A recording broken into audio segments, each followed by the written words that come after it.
Azken unera arte botoa ematen, alaxe harrapatu ditugu Karrantzako eta inguruetako bizilagunak. Goizeko 9:00 udaletxean elkartu dira azken botoa emateko eta 10:00 puntuan amaitu da lehiaketa. Pozalagoa da Espainia estatuko 2013ko txokorik onena. Aurrak ere eskolatik atera eta plazan bildu dira, gaur Karrantzan poza da nagusi. Postasun handia bizi duguna, benetan pozik egoteko moduan gagoz, azkenean Pozalagoak irabazi baitu, eta sari honek jartzen dau Pozalagoa benetan merezitako lekuen. Justo nengoen etxean, harrikoa egiten, eta entzuten kanpaiak eta hori, eta jaditzi naiz korrika.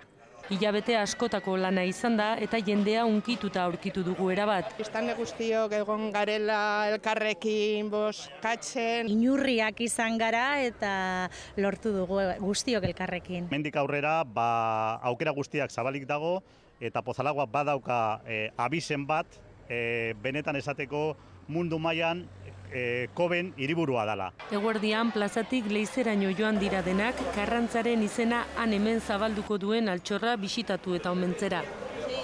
Hola Pozalagoa!